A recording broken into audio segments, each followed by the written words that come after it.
ఎడారిలో సెలయేర్లు నవంబర్ 30వ తేదీ. నీ నిమిత్తము నీవు గొప్ప వాటిని వెదకుచున్నావా? వెదకవద్దు. నేను సర్వ శరీరుల మీద కీడు రప్పించుచున్నాను. అయితే నీవు వెళ్ళి స్థలములన్నిటిలో దోపుడు సొమ్ము దొరికినట్టుగా నీ ప్రాణమును నీకు ఇచ్చుచున్నాను. ఇర్మియా గ్రంథం 45వ అధ్యాయం 5వ వచనం. ఇది కష్ట సమయాల్లో ఊరటనిచ్చే వాగ్దానం. విపరీతమైన ఒత్తిడులకు లోనయ్యే సమయంలో ప్రాణాధారమైన వాగ్దానం. దోపుడు సొమ్ము దొరికినట్టుగా దొరికే ప్రాణం. కఠినంగా మారిపోతున్న ఈ రోజుల్లో, అంత్య దినాల్లో, శ్రమ దినాల్లో ఈ వాగ్దానం మనకు ఆదరణనిస్తుంది. దోపుడు సొమ్ము దొరికినట్టుగా ప్రాణం దొరకడం అంటే ఏమిటి? అంటే నాశనకర్త కోరల్లో నుండి లాగేసుకున్న ప్రాణం అన్నమాట. సింహం నోటిలో నుంచి దావీదు గొర్రె పిల్లను లాగేసుకున్నట్ట మాట. యుద్ధధ్వని బొత్తిగా ఆగిపోతుందని కాదు, కానీ యుద్ధరంగంలో మనకు ఒక ఉన్నత స్థలం, తుఫాన్లో ఒక చిన్న సంరక్షణ, శత్రు దేశంలో ఒక కోట, అస్తమానము మనపై పీడనాలున్న మన ప్రాణం మాత్రం నిలిచి ఉండడం.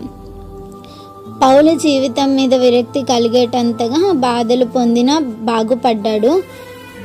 ముళ్ళు ఇంకా ఉన్నప్పటికీ క్రీస్తు శక్తి అతనిలో ఉండి క్రీస్తు కృప అతనికి సరిపోయింది. దేవా, దోపుడు సొమ్ము దొరికినట్టుగా నా ప్రాణాన్ని ఇవ్వు. కష్ట సమయాల్లో నేను విజయవంతంగా నిలబడేలా సహాయం చెయ్యి. ఆపదల నుండి విడుదల కోసం ప్రార్థిస్తుంటాను. ఇలా జరుగుతుందని నమ్ముతాం కూడా. కానీ ఆపదలు ఉన్నప్పటికీ మనలను దేవుడు దేనికి ఉద్దేశించాడో అలా కావాలని ప్రార్థించడం.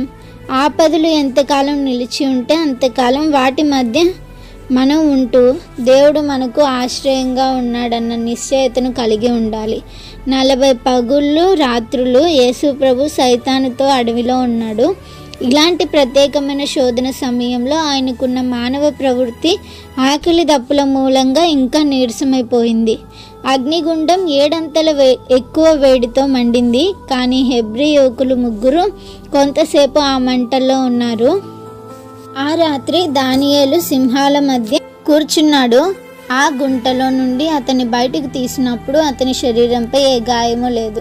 ఎందుకంటే తన దేవుని మీద అతడు నమ్మకం ఉంచాడు. వీళ్ళంతా శత్రువుల మధ్యనే నివాసం ఉన్నారు, అయినా వాళ్ళు దేవుని సన్నిధిలో ఉన్నారు.